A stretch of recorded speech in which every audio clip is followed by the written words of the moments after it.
రైతులు పండించిన ప్రతి బస్తా జొన్నలను ప్రభుత్వం కొనుగోలు చేయాలని రైతు సంఘం నాయకులు డిమాండ్ చేశారు.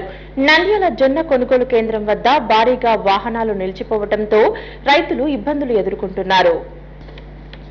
నంద్యాల పట్టణంలోని సెంట్రల్ వేర్ హౌస్ గోడౌన్ వద్ద ప్రభుత్వం ఆధ్వర్యంలో జొన్న కొనుగోలు కేంద్రాన్ని ఏర్పాటు చేశారు. దీంతో జిల్లా వ్యాప్తంగా రైతులు జొన్నలను కొనుగోలు కేంద్రానికి వివిధ వాహనాలలో తరలించారు. కొనుగోలు కేంద్రం వద్ద ఆలస్యం కారణంగా వాహనాలు భారీగా నిలిచిపోయాయి.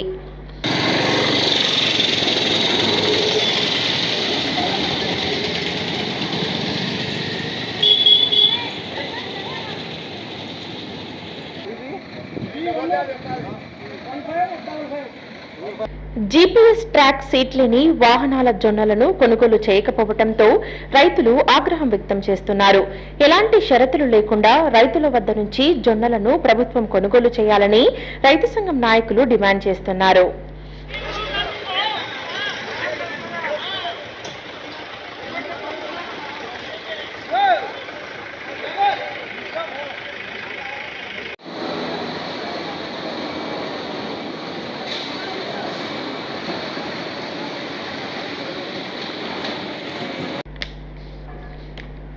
భారీగా వాహనాలు నిలిచిపోవడంతో పట్టణంలో రైల్వే స్టేషన్ కి వెళ్లే రహదారిలో ట్రాఫిక్ సమస్య తీవ్రతమైంది.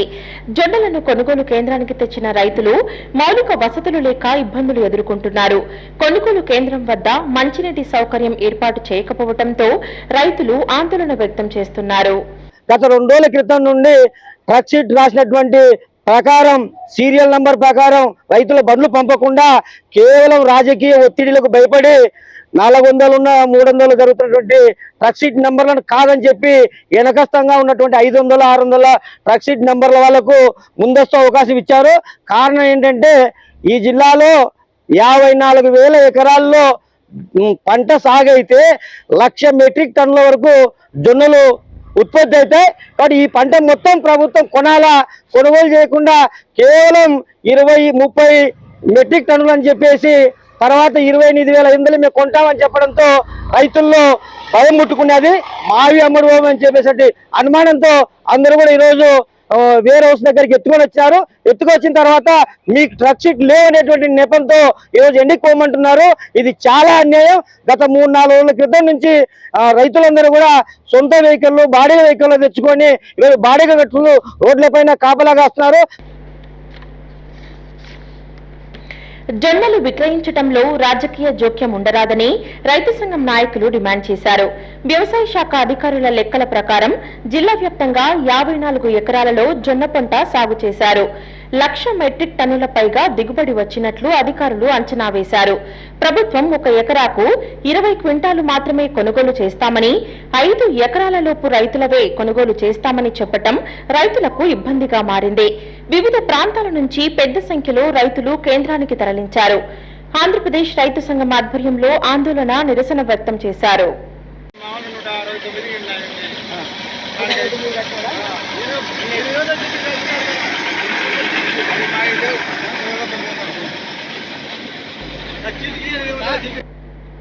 రైతు పండించిన ప్రతి ధాన్యపు గింజను ప్రభుత్వం కొనుగోలు చేయాలని రైతు సంఘం నాయకులు డిమాండ్ చేశారు. ఎటువంటి షరతులు లేకుండా కొనుగోలు చేయాలని కోరారు. కార్యక్రమంలో రైతు సంఘం నాయకులు సురేష్, శ్రీనివాసరెడ్డి, పలువురు రైతులు పాల్గొన్నారు. మీ వీళ్ళు చూస్తే 5 ఎకరాలలో మీరు లాస్ట్ వరకు ఉండాలని చెప్పి మమ్మల్ని ఇబ్బంది పెడుతున్నారు. వీళ్ళు చూస్తే ఇప్పుడు అలాట్మెంట్ అయిపోయిందని చెప్పి తీరా మా వంతు వచ్చేసరికి అలాట్మెంట్ అయిపోయిందని చెప్పి వీళ్ళు ఇలా చేస్తున్నారు. దయచేసి గవర్నమెంట్ వాళ్ళు, ఆ మార్కెట్ వాళ్ళు అందరు కలిసి గవర్నమెంట్తో మాట్లాడి అలాట్మెంట్స్ పెంచుకొని ఉన్న గింజ లాస్ట్ వరకు కొని రైతును ఆదుకోవాల్సిందిగా మేము కోరుతున్నాము. మేము నిన్నటి వరకు కూడా సీరియల్ ప్రకారమే ఉన్నాము. నిన్న అలాట్మెంట్ అయిపోయింది, వెళ్ళిపోతుంది అనేసరికి రైతులు ఎవరికి చెప్పకుండా చేయకుండా లారీలలో, ట్రాక్టర్లలో లోడ్ చేసుకొని వచ్చారు. వాళ్ళు గవర్నమెంట్ వాళ్ళు, మార్కెట్ వాళ్ళు ట్రక్ సీటీ కొట్టడం లేదు. మాకు వరుస ప్రకారం ఇచ్చింటే మాకు అన్ని పోయేది. సీరియల్ నెంబర్ సక్రమంగా వచ్చి ఇట్లా కొట్టాటలు అందరు లేకుండా ఇప్పుడు ఏం చేసినారు, ఎవరంతా వాళ్ళు ఎత్తుకొని వచ్చేసి ఇక్కడ అంతా ట్రాఫిక్ జామ్ వెళ్ళాలనుకోగా తీసుకోవడం లేదు. ఇప్పుడు ట్రక్ సీట్లే కొట్టడం లేదు. ట్రక్ సీట్ లేదు. ఇవ్వలేదు వాళ్ళు. ఇవ్వలేదు ఈ రోజు నిన్న అదే అందరూ ఒకటే సడన్ గా వాళ్ళు ఎత్తినారు వీళ్ళు ఎత్తినారు అని అందరూ ఎత్తుకొని వచ్చారు ఊరల్లా. హలో అండి, నేను మీకు Rakshitha. Please to subscribe Nandyal communications.